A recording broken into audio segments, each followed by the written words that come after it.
welcome the next President of the United States, President Donald J. Trump.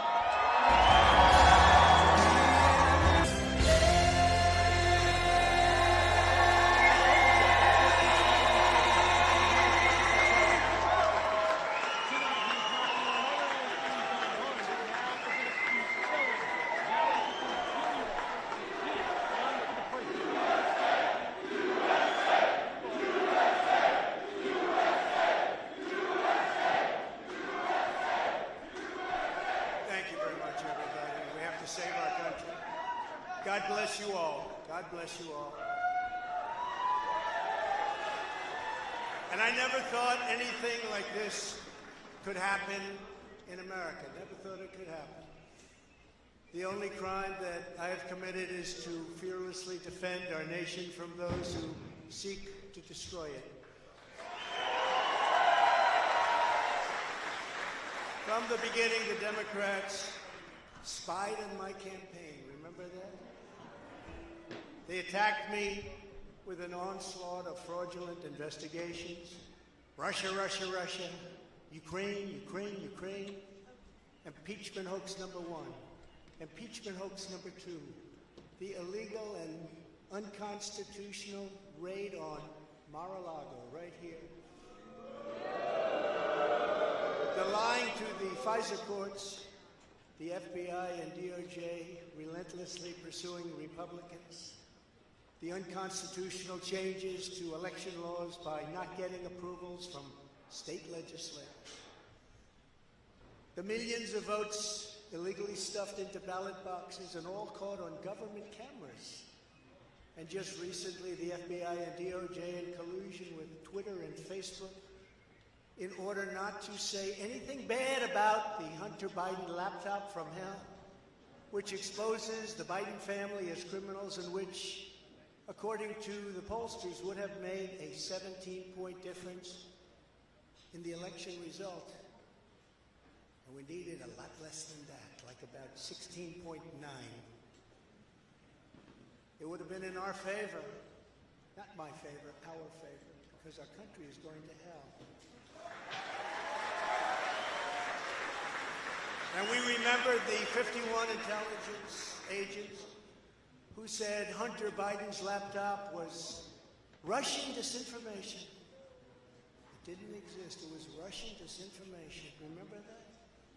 And that was all confirmed strongly by the FBI when they all knew that it wasn't Russian disinformation. And so much more. Our elections were like those of a third world country.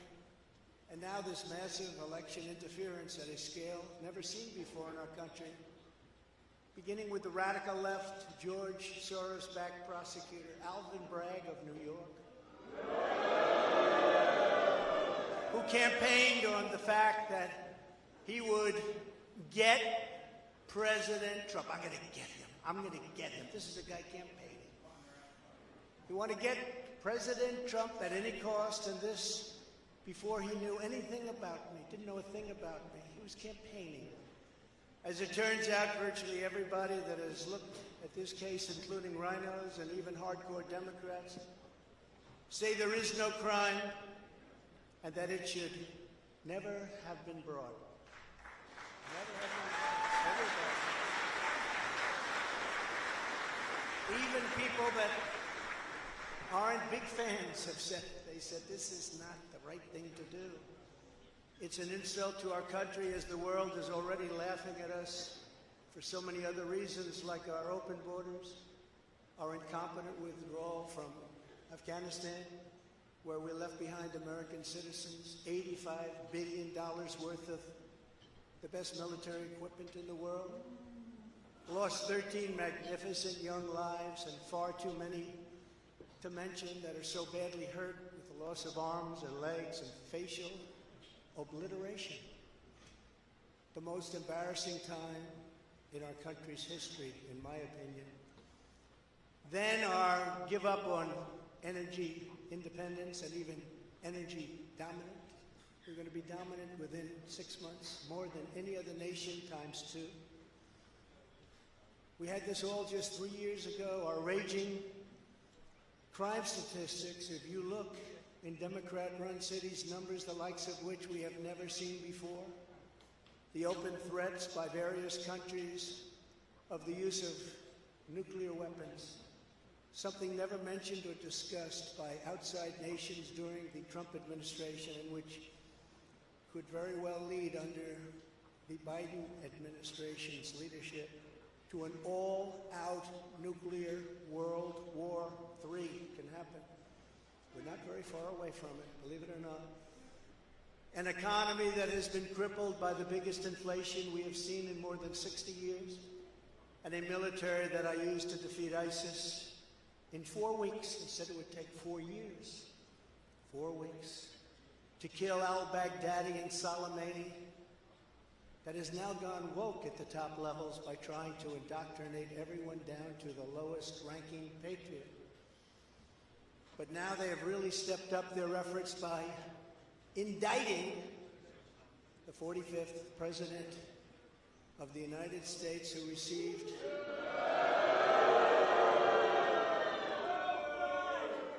$75 million votes, which is more than any sitting president in the history of our country.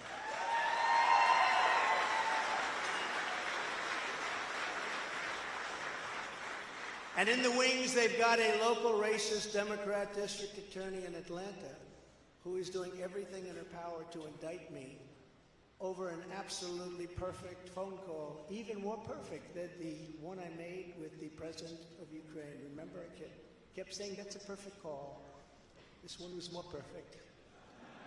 Nobody said, "Sir, you shouldn't say that." Many people on the phone or hung up in disgust because of something I inappropriately said, because nothing was said wrong. In fact, at the end of the call, we agreed to continue our conversation about election fraud, and election fraud specifically in Georgia at a later time. Many people on the phone, including lots of lawyers, nobody found anything wrong with that perfect call until a book promotion tour many months later. All of a sudden they say, "You know, I remember making a call. Just look at that." This fake case was brought only to interfere with the upcoming 2024 election, and it should be dropped immediately.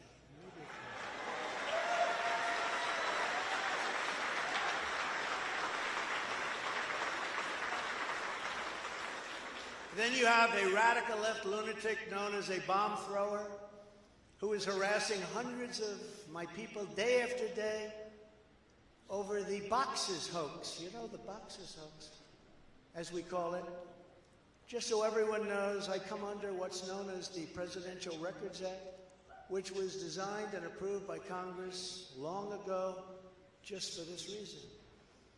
Under the act, I'm supposed to negotiate with NARA, the National Archives and Records Administration, which as of this date is a radical left troublemaking organization that red flags the Constitution of the United States and the Bill of Rights as dangerous and triggering. Can you imagine?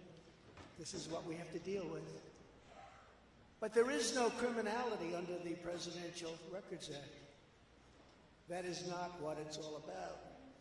We were negotiating in very good faith, proper way, in order to return some or all of the documents that I openly and in very plain sight brought with me to Mar-a-Lago from our beautiful White House, just as virtually every other president has done in the past. When FBI and DOJ officials with NARA were here, I told my lawyer to show them the very secure storage room in which they were locked. The FBI's sole request in writing was, "Could you please put another lock on the door?" We immediately complied. It's a lot different than the Biden situation, isn't it? The next thing I know, we were raided by many gun-toting FBI agents who took whatever they wanted, including my passports and medical records. Everybody was in shock. Nobody had ever heard of such a raid before. Can't even believe it. Who would think that that could happen today? I immediately thought of the Fourth Amendment that protects against unreasonable search and seizure. But they did it anyway because our justice system has become lawless. They're using it now, in addition to everything else, to win elections. Apparently, they're not looking at me through the view of the Non-Criminal Presidential Records Act. They came up with a new one. This is a new one. And they're looking at me through the Espionage Act. Think of that. How does that sound? Of 1917, where the penalty is death. Even though that has absolutely nothing to do with openly taking boxes of documents and mostly clothing and other things to my home, which President Obama has done, the Bushes have done, Jimmy Carter has done, Ronald Reagan has done. Everybody's done. In fact, Hillary Clinton got rid of 33,000 emails, and that was okay. But nobody's done it like Joe Biden. This lunatic special prosecutor named Jack Smith, I wonder what it was prior to a change,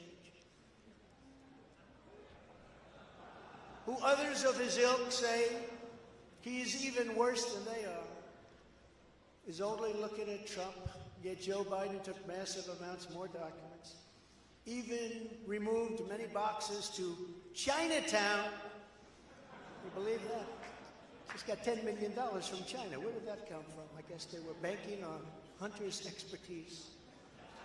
And had others stored in unsecured offices in Pennsylvania and strewn all over his garage floor where his now very famous Corvette is also stored. All over the floor, including classified documents. But that's okay.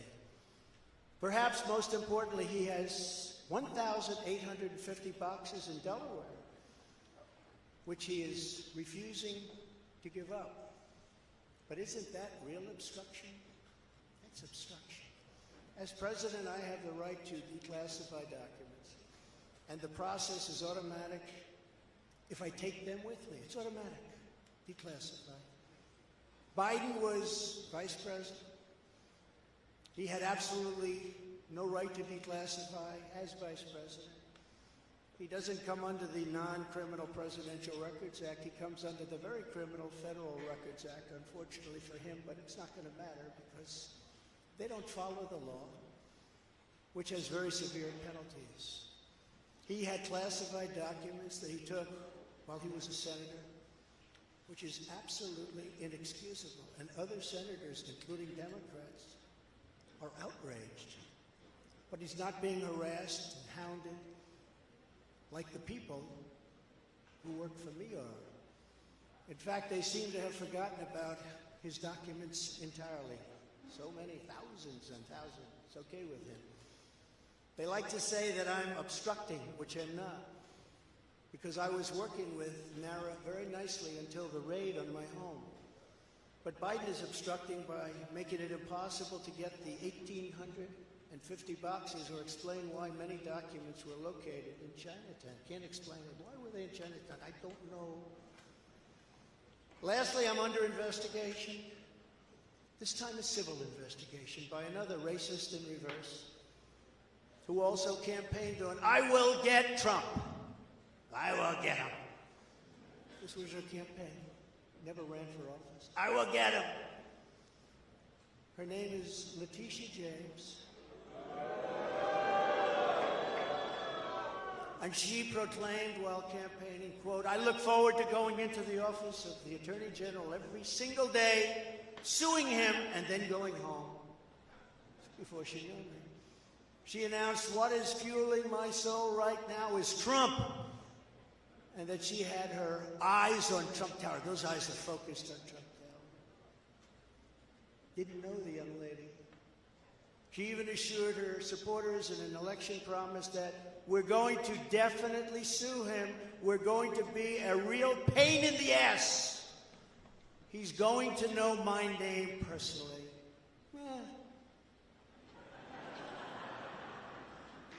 And then she claimed that I was an illegitimate president.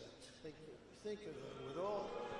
With all we did on energy, with all we did on the military, on taxes, biggest tax cuts in history, biggest regulation cuts in history, right to try, people able to get drugs now that aren't approved.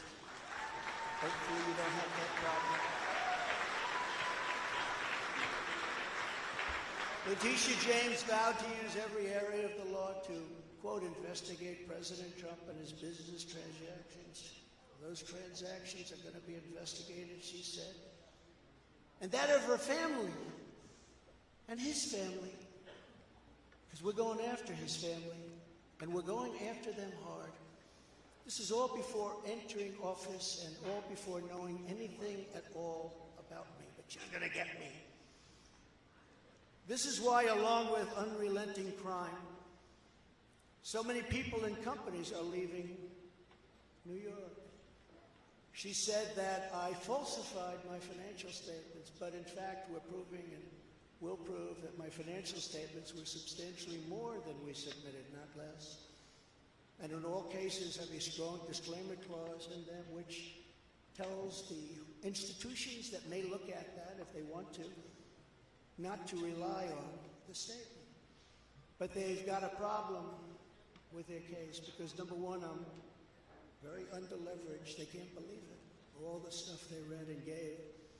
And have very little debt relative to the value of assets. And importantly, not one bank has lost even $1. She was investigating me to save banks. They have very good lawyers.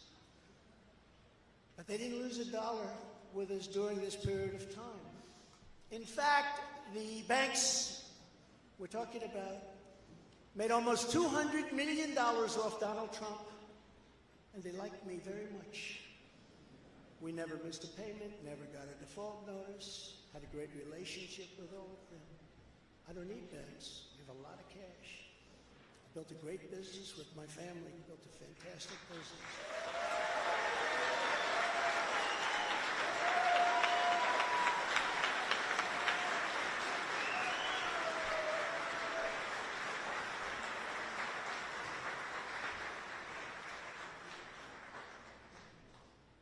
I have a son here who's done a great job, and I have another son here who's done a great job.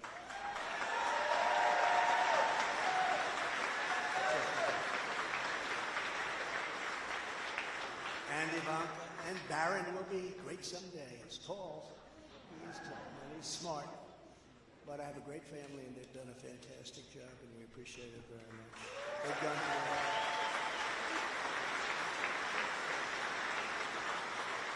So she's suing me over banks that weren't defrauded, when she should be focused on violent crime that's driving people out of the state. This is a persecution, not an investigation. She's put our family through hell. It's cost hundreds of millions of dollars to defend, but our heads are held very, very high. They want to settle the case, but I want no part of that. So here we are now. It's where we were today, in a city that was so great just 4 or 5 years ago. But now we're there, spent time there today, as you possibly read, with a local failed district attorney charging a former president of the United States for the first time in history on a basis that every single pundit and legal analyst said, there is no case. There's no case. They kept saying, there's no case.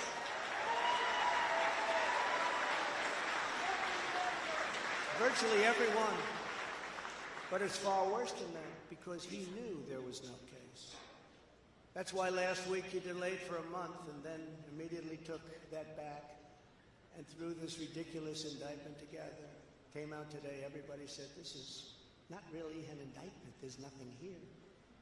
My lawyers came to me and they said, there's nothing here, they're not even saying what you did. The criminal is the district attorney because he illegally leaked massive amounts of grand jury information, for which he should be prosecuted, or at a minimum, he should resign. And Alvin Bragg's wife confirmed a report that claimed her husband has Trump nailed on felonies. She has since locked down her Twitter account. His chief prosecutor, who represented the Democrats and crooked Hillary Clinton in a firm run by Chuck Schumer's brother, Robert, he quit the firm in order to go to work in the DA office in order to get Trump. Can you imagine that? Hillary Clinton's lawyer, Democrat firm. Ultimately, he quit as chief prosecutor because Bragg didn't think he had a case. Think of that same guy that brought this ridiculous thing today. Yet during his investigation, this prosecutor named Mark Pomerantz wrote and published a book saying all sorts of privileged things and has been very strongly reprimanded. He was reprimanded so strongly. I've never seen anything like it. That's probably the end of it. But what he did was probably very illegal. But he was very, very strongly reprimanded. Even District Attorney Bragg was furious with him. They were having a tremendous fight in the office because of it. But hope is never lost because various prosecutors in the DA's office also quit because they thought President Trump was being treated very unfairly. How about that? Isn't that great? Oh, I love them. I'd like to meet them. I'd like to meet them. The DA's office even had a web page. Meet the team of executives who have done this to President Trump. That was the title. Isn't that nice? They immediately had to take it down. Meanwhile, overall, crime in New York was up 30% last year. Much more than that the year before, with felony assaults, robberies, and burglaries all up by massive, massive numbers. Not the same place that I know, not the same place that you know. And this is where we are right now. I have a Trump-hating judge with a Trump-hating wife and family whose daughter worked for Kamala Harris and now receives money from the Biden-Harris campaign and a lot of it. We recently had another trial, and the same judge told the fine man who worked for me for many, many years that if you admit your guilt, you will be in jail for 90 days. But if you don't, if we go through a trial and you're found guilty, you're going away for 10 years and maybe longer, which for a 75-year-old man with a great family really means life. What the prosecutors and judge did to that man, I will never forget, because it's right out of the old Soviet Union. That's where we are. They said, you say anything about Trump, meaning that's bad, and you won't even have to serve the 90 days. You'll walk free. And they say that to many of my employees. We have this Jack Smith lunatic threatening people every single day through his representatives. They're threatening jail terms. But talk about Trump and you'll go free. This is where we are as a nation. Who would have thought? They can't beat us at the ballot box, so they try and beat us through the law. That's the country in which we live, however, right now. The USA is a mess. Our economy is crashing. Inflation is out of control. Russia has joined with China. Can you believe that? Saudi Arabia has joined with Iran. China, Russia, Iran, and North Korea have formed together as a menacing and destructive coalition. Would have never happened if I were your president. Would never have happened. Nor would Russia attacking Ukraine have happened. All of those lives would be saved. All of those beautiful cities would be standing. Our currency is crashing and will soon no longer be the world standard, which will be our greatest defeat, frankly, in 200 years. There will be no defeat like that. That will take us away from being even a great power. If you took the 5 worst presidents in the history of the United States and added them up, they would not have done near the destruction to our country as Joe Biden and the Biden administration have done.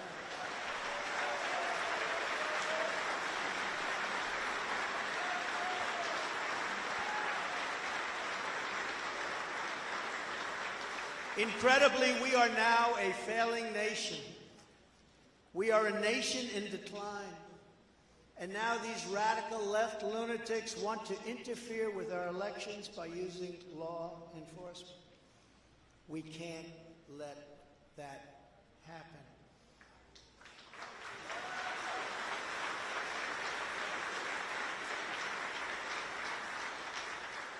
With all of this being said, and with a very dark cloud over our beloved country, I have no doubt, nevertheless, that we will make America great again. Thank you very much. God bless you, and God bless America. Thank you very much, everybody.